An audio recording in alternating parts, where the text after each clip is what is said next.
আলু ফুলকপির তরকারি তো বন্ধুরা আপনারা অনেকেই অনেকভাবে খেয়েছেন, কিন্তু কখনো কি নিরামিষভাবে আলু ফুলকপির তরকারি খেয়েছেন?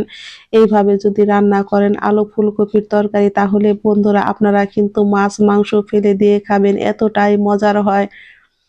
এখানে আমি বাজার থেকে একটা ফুলকপি এনেছি, আর বাজারে কপির দাম এতটাই বন্ধুরা, শুধু কপির দাম না, সমস্ত সবজিরই অনেক দাম। এই কপিটা কিন্তু আজকে আমি বাজার থেকে এনেছি, আর কপিটার দাম হয়েছে 50 টাকা বন্ধুরা, এতটাই পরিমাণে সবজির দাম। আমি কপিটাকে কিন্তু এখন টুকরো টুকরো করে কেটে নিব। আমি আজকে এই আলু ফুলকপির তরকারিটা রান্না করব সিক্রেট মশলা দিয়ে। অবশ্যই বন্ধুরা এইভাবে যদি এই মশলাটা দিয়ে তরকারি রান্না করেন, তাহলে বন্ধুরা আপনাদের পরিবারে কেউ কিন্তু বুঝতেই পারবে না যে এটা মাছ ছাড়া তরকারি হয়েছে, আর খেতে হয় কিন্তু দারুণ মজার। বাড়িতে যদি হঠাৎ করে কোনো আত্মীয় স্বজন এসে পড়ে আর এইভাবে আলু ফুলকপির তরকারি যদি নিরামিষ দিনে রান্না করে খাওয়ান বন্ধুরা, তারা তো অবাক হয়ে যাবে যে এতটাই মজার আলু ফুলকপির তরকারি হয়। ভিডিওটা টেনে টেনে না দেখে অবশ্যই আপনারা ফুল ভিডিওটা দেখার চেষ্টা করেন, তাহলে আপনারা কিন্তু বুঝতে পারবেন যে আমি কি সিক্রেট মশলাটা ব্যবহার করেছি, আর এই মশলাটা দেওয়ার কারণে তরকারিটা এতটাই মজার হয়েছে। এইভাবে আলু ফুলকপির তরকারি রান্না করলে আপনাদের বাড়ির সকলেই কিন্তু প্রতিদিন খেতে চাইবে, এতটাই মজার হয়। আমি কিন্তু কপিটাকে বেশ ভালো করে কেটে নিয়েছি। এখন আমি জলের মধ্যে এই কপিগুলোকে কিন্তু লবণ দিয়ে ভিজিয়ে রাখবো 10 মিনিট। কপির মধ্যে তো বন্ধুরা প্রচুর পরিমাণে কীটনাশক ব্যবহার করে, সেই জন্য আমরা যদি লবণ দিয়ে এইভাবে ভিজিয়ে রাখি, তাহলে কিন্তু এই কীটনাশকগুলো বের হয়ে যায়। আমি এখানে নিয়েছি 3টা আলু মিডিয়াম সাইজের।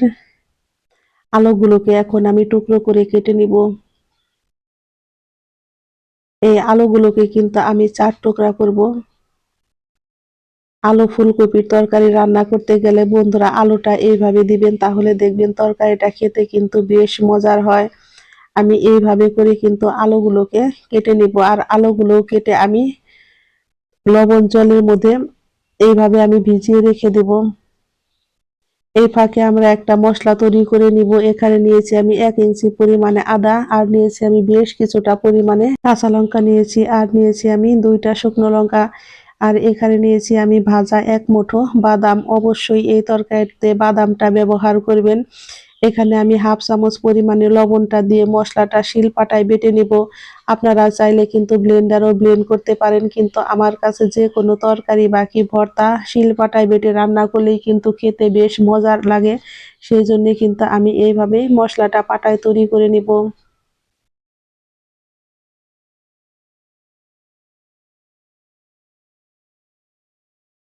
আমার আদা আর লঙ্কাটা বাটা হয়ে গেছে, এখন আমি বাদামগুলো বেটে নিব।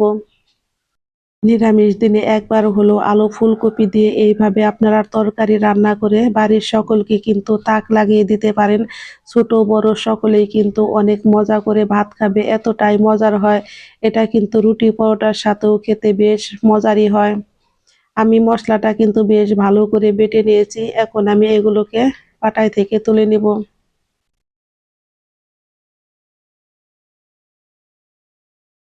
চলে যাব চুলায়। চুলায় আমি একটা কড়াই বসিয়ে দিয়েছি, কড়াইটা কিন্তু আমার গরম হয়ে গেছে। এখন আমি আলু ফুলকপির মধ্যে দিয়ে দিয়েছি হাফ চামচ পরিমাণে লবণ, আর অল্প পরিমাণে একটু হলুদের গুঁড়া।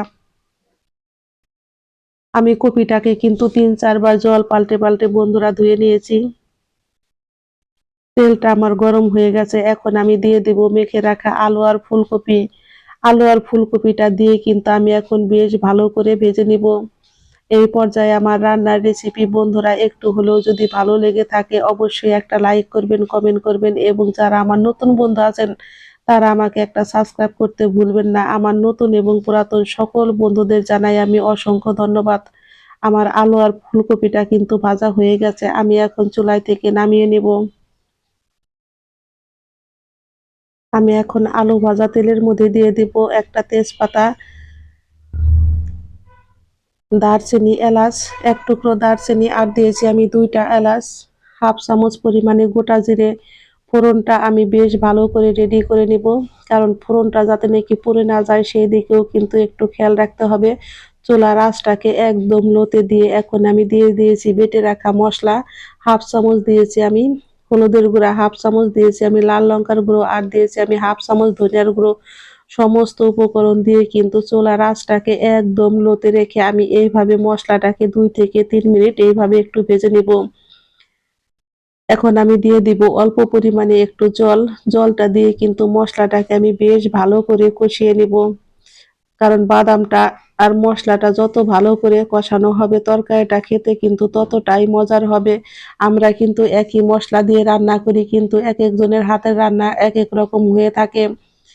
এই পর্যায়ে কিন্তু আমার মশলাটা বেশ ভালো করে কষানো হয়ে গেছে। এখন আমি আবারও অল্প পরিমাণে একটু জল দিয়ে কিন্তু এইভাবে আবারও একটু মশলাটাকে আমি কষিয়ে নিয়েছি। এখন আমি দিয়ে দিব ভেজে রাখা ফুলকপি। আলু আর ফুলকপিটা দিয়েও কিন্তু আমি এখন বেশ ভালো করে ভেজে নিব 3 থেকে 4 মিনিট। আর ঠান্ডা লেগে গলার অবস্থা তো বন্ধুরা এতটাই পরিমাণে খারাপ হয়েছে, হয়তো ভয়েস শুনতে আপনাদের একটু কষ্ট হইতেছে। বন্ধু হিসাবে একটু মানিয়ে নেবেন। 2 থেকে 3 মিনিট পর আমি দিয়ে দিয়েছি এর মধ্যে হাফ চা চামচ পরিমাণে লবণ।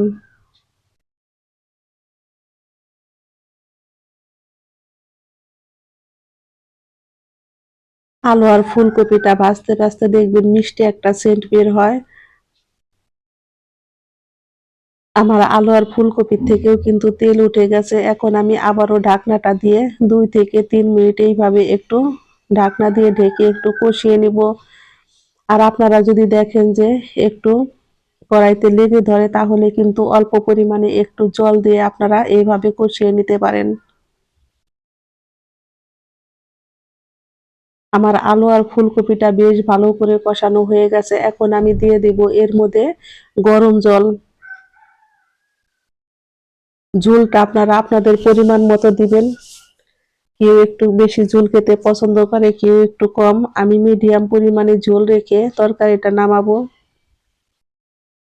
এখন আমি দিয়ে দিব এর মধ্যে অল্প পরিমাণে একটু চিনি। আলু ফুলকপির তরকারিতে চিনিটা দিলে কিন্তু খেতে বেশ মজারই হয়। আপনারা যদি কেউ না দিতে চান তাহলে স্কিপ করতে পারেন।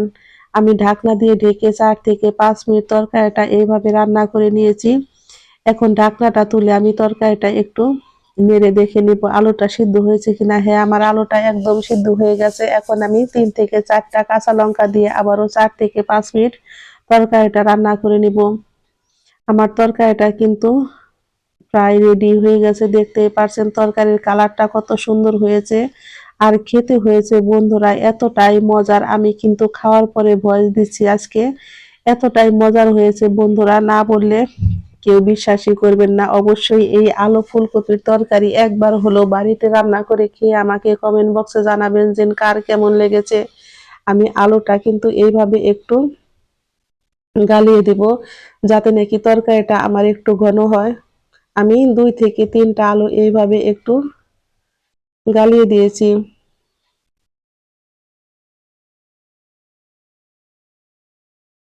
আমি এখন একটা মশলা তৈরি করে নিব। এখানে আমি নিয়েছি হাফ চা চামচ পরিমাণে জিরা, হাফ চা চামচ পরিমাণে পাঁচফোড়ন, আর নিয়েছি আমি গোটা ধনিয়া হাফ চা চামচ পরিমাণে, জয়ত্রী, একটা শুকনো লঙ্কা, এলাচ, দারচিনি। সমস্ত মশলা কিন্তু এখন আমি এইভাবে লো আছে ভেজে নিব। একবার হলো তরকারি রান্না করে খেয়ে দেখবেন এর স্বাদ আর ঘ্রাণ হয় অন্যরকম, খেতে হয় দুর্দান্ত মজার। চুলার আঁচটাকে কিন্তু আমি লোতে রেখে এইভাবে মশলাটা করে আমি বেটে নিয়েছি। এখন আমি তরকারির মধ্যে দিয়েছি 1 চা চামচ পরিমাণে এই ভাজা মশলার গুঁড়ো। ভাজা মশলার গুঁড়োটা দিয়ে কিন্তু আমি তরকারিটা একটু নেড়ে দিয়েছি, কারণ তরকারিটা আমার সম্পূর্ণ রেডি হয়ে গেছে। আমি এখন চুলাই থেকে নামিয়ে নেব। লবণটা দেখে নিয়েছি একদম পারফেক্টই আছে। এই তরকারিটা দেখতে যেমন সুন্দর হয়েছে, খেতেও হয়েছে কিন্তু দারুণ মজার। গরম গরম ভাত দিয়ে খেতে হয় অসাধারণ মজার। আমি এইভাবে ঢাকনা দিয়ে ঢেকে 2 থেকে 3 মিনিট রেখে দিব। 2 থেকে 3 মিনিট পর ফিরছি বন্ধুরা, দেখুন তরকারিটা দেখতে যতটা সুন্দর হয়েছে খেতে হয়েছে তার থেকে বেশি মজার, দারুণ মজার। ঝটপট তৈরি হয়ে গেল আলু ফুলকপি দিয়ে আমার রসা তরকারি বা কি নিরামিষ তরকারি।